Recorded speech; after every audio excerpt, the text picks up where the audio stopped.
अपन पढ़ते हैं ब्रेकियल फ्लेक्सिस। फ्लेक्सिस का मतलब क्या होता है, नेटवर्क्स ऑफ नर्व्स और वेसल्स ऑफ दी बॉडी। इसमें ब्रेकियल फ्लेक्सिस के कंटेंट की अगर हम बात करें तो उसमें रूट्स आती है, ट्रंक्स, डिवीजन, कोर्स और ब्रांचेस देखने को मिलती है।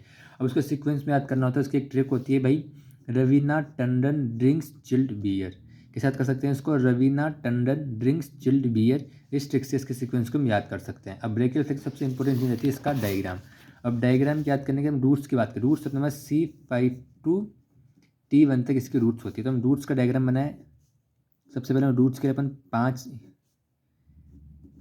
लाइन्स कर देंगे, तो ये C5 हो जाएगी, ये C6, C7, C8 और T1 होगी।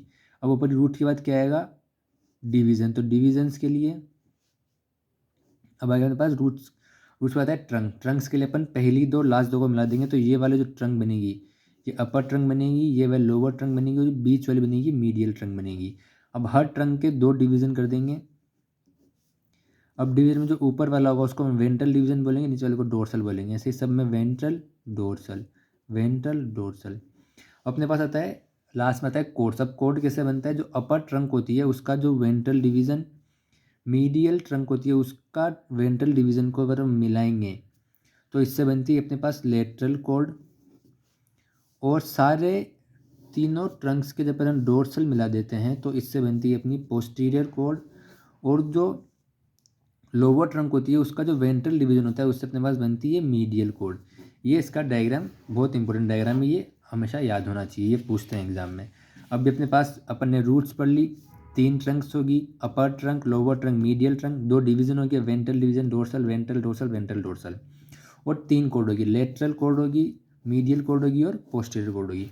अब इसके हम ब्रांचेस के बारे में जानते हैं। ब्रांचेस सबके बारे में पढ़ेंगे। ब्रांचेस रूट्स की भी होती है, ट्रंक्स की भी होती है, कोड की भी होती है। जो ब्रांचेस रूट्स की होती है वो होती है नर्व्स टू सेरिटस इंटीरियर, जो होता है C5 C7। ब्रांचेस रूट्स में बात करें सेकेंड होती है नर्व्स टू रोम्बोइडस, जो C5 होती है। और होती है लॉन्गस कोलिस टू सेलिनियम, ये भी C5 से C8 तक होती है।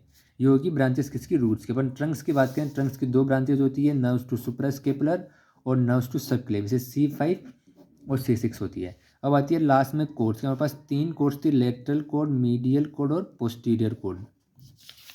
तो उसी को देखते सबसे पहले अपन लेटरल कोड। लेटरल कोड की एक ट्रिक होगी, जिससे लेटरल आ रहा है तो अपन उसमें लेटरल लेटरल याद रखेंगे। सबसे पहले अगर लेटरल पेक्टोरल, जो अपन याद रखेगा लेटरल पेक्टोरल मसल्स पे जाएगी तो C5 से C7। एक होती है लेटरल रूट ऑफ मीडियन, जो मीडियन नर्व होती है उसको लेटरल रूट होती है, उसको वो भी कौन सी जाएगी, लेटरल कोड से निकलती है।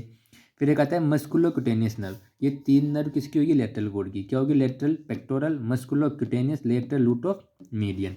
बस आती है second median cord. Median cord में याद रखो मीडियल मिडिल चीज याद रखनी है अपने को। जैसे मीडियल पेक्टोरल, अपने लेटरल में क्या पढ़ा था, लेटरल पेक्टोरल। मीडियल में क्या, मीडियल पेक्टोरल। एक आती है medial cutaneous nerve of arm, एक आती है medial cutaneous nerve of four arm, और लास्ट में आती है मीडियल रूट ऑफ मीडियन। ये बनने इसमें पढ़ा था लेटरल रूट ऑफ मीडियन, इसमें था मीडियल रूट ऑफ मीडियन। और एक लास्ट आती है अल्नर नर्व। अल्नर नर्व एक ट्रिक भी है अपने को याद करने के लिए पोस्टीरियर कोर्स के लिए। अब पोस्टीरियर कोड की ट्रिक क्या होगी, अल्नर। अल्नर अपन कैसे याद कर सकते हैं, ULNAR। यू से क्या हो गया, अपर सब स्केपुलर। एल से क्या हो गया, लोअर सब स्केपुलर। एन से क्या हो गया, नर्व्स टू लेटिसमस डोर्साई होगी। एस से क्या हो गया, एक्सिलरी नर्व। और आर से क्या हो गया, रेडियल नर्व। अब इसके बाद अपनी ब्रांचेज होगी, अपन सब पढ़ लिया। इसके बाद आती है मोस्ट इंपॉर्टेंट थिंग होती है क्लिनिकल एनाटॉमी। क्लिनिकल एनाटॉमी में 2 पैरालिसिस होते हैं, एक होता है अब्स पैरालिसिस, एक होता है क्लम्प केस पैरालिसिस। अपन जानते हैं सबसे पहले अब्स पैरालिसिस। अब्स पैरालिसिस क्या होता है, अपर ट्रंक की इंजरी होती है। अपर ट्रंक में क्या क्या आता है, C5 और C6। जो कहाँ होती है अपर ट्रंक में, मेनली उसको अपन जहाँ इंजरी होती है उसको बोलते हैं अब्स पॉइंट। अब्स पॉइंट क्या होता है, जहाँ पे 6 नर्व्स आके मिलती है उसको क्या बोलते हैं, अब्स पॉइंट बोलते हैं। अब कॉज ऑफ इंजरी क्या होगी, मेनली बर्थ इंजरी हो जाए, फॉल ऑन शोल्डर हो जाए ड्यूरिंग एनेस्थीसिया, मतलब जो शोल्डर जॉइंट से डिसलोकेशन से आसपास से इंजरी होती है तो उसमें क्या होगा, बर्थ इंजरी होगी, फॉल ऑन शोल्डर हो गया, ड्यूरिंग एनेस्थीसिया इंजरी होगी, उससे क्या हो जाएगा, अब्स पैरालिसिस हो जाएगा। अब नर्व कौन सी निकलती है, मेनली C5।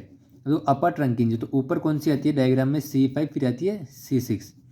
तो जो ऊपर वाली है C5 तो उससे मेनली वो इन्वर्ट होगी किसमें, अपर ट्रंक में, और C6 पार्शली होगी। अब मसल्स कौन सी होगी, BB याद कर लो, biceps brachii, brachioradialis, brachialis, brachioradialis या फिर डेल्टो डेल्टोनस, इसलिए 4-5 मसल इसमें आती है। अब डिफॉर्मिटीज़ और डिसेबिलिटीज़ आती है इसकी। डिफॉर्मिटीज़ क्या होगी, डिफॉर्मिटीज़ आर्म में होगी और फोर आर्म में होगी। अब जो आर्म होता है वो हैंग हो जाएगा, इस साइड अडक्ट मतलब बॉडी के पास आ जाएगा और मीडियली रोटेट हो जाएगा। फोर आर्म की कंडीशन क्या होगी, एक्सटेंडेड रहेगा और प्रोनेटेड कंडीशन में जाएगा। अब जो डिफॉर्मिटीज़ हुई है वो डिसेबिलिटी में डिफॉर्मिटीज़ क्या होगा, जो कंडीशन हुई है। अब डिसेबिलिटीज़ क्या, वो अपन जो नहीं कर सकते हैं वो आर्म्स क्या हो गया, अब अडक्टेड हो गया, मीडियल रोटेटेड हो गया, फोर आर्म क्या हो गया, एक्सटेंडेड एंड प्रोनेटेड हो गया। इसको अपन पुलिस मैन टिप हैंड भी बोलते हैं और वेटर्स हैंड भी बोलते हैं। और मेरे पास एक टर्म अब फिर आती है मेरे पास डिसेबिलिटीज़ क्या होगी, डिफॉर्मिटीज़ में क्या होता है, अडक्शन होता है। तो यहाँ क्या नहीं होगा, अबडक्शन नहीं कर सकता इंसान, लेटरल मूवमेंट नहीं कर सकता, फ्लेक्शन सुपिनेशन नहीं कर सकता, बाइसेप्स एंड सुपिनेटर जर्क्स उसके लॉस्ट हो जाएंगे और सेंसेशन लॉस्ट हो जाएंगे इस जगह के। क्योंकि आउट पैरालिसिस, सबसे क्लम्स के पैरालिसिस। आउट पैरालिसिस अपर ट्रंक की इंजरी थी, ये लोअर ट्रंक की इंजरी। लोअर ट्रंक में क्या आता है, C8 और T1 आता है। कॉज ऑफ इंजरी क्या हो गया, वही undue abduction of arm, clutching, किसी को कैच करते हुए हो गया, या फिर अपन किसी हाइट से गिर गए। अब नर्व कौन सी होगी, C8 और T1। अब T1 मेनली कैसे याद करेंगे, T1 नीचे आती है, C8 और T1 तो ये लोअर है, और ये लोअर ट्रंक की तो लोअर ही ज़्यादा इन्वॉल्व होगी, T1 इन्वॉल्व होगी। मसल्स कौन सी होगी, इंट्रेंसिक मसल्स ऑफ हैंड और ulnar flexor of the wrist and fingers में इन्वॉल्व होगी। डिफॉर्मिटीज क्या होगी, क्लो हैंड हो जाएगा, क्लो हैंड क्या होता है, ऐसे उसका हाथ हो जाएगा। डिसेबिलिटी क्या होगी, complete claw hand, cutaneous anaesthesia and analgesic in narrow zone हो जाएगा। उसको हॉर्नर सिंड्रोम हो जाएगा। हॉर्नर सिंड्रोम में टोसिस मायोसिस देखने को मिलता है। एक आएगा वेसोमोटर चेंजेस और ट्रोफिक चेंजेस आएगा। अब तीसरी इंजरी आती है nerve to serratus, injury to nerve to serratus anterior. इसमें क्या होता है, सडन प्रेशर हो जाए शोल्डर पे ऊपर से, या फिर कोई अपन हैवी लोड कर रहे हैं तो उस चक्कर में शोल्डर में इंजरी है। डिफॉर्मिटीज क्या होगी, विंगिंग ऑफ स्केपुला, जिसका मतलब मीडियल बोर्ड होता है वो बाहर की साइड निकल जाएगा। तो अपन डिसेबिलिटी क्या होगी, अपन लॉस ऑफ पंचिंग चली जाएगी, पुशिंग पंचिंग एक्शन और ओवरहेड एब्डक्शन में खत्म हो जाएगा।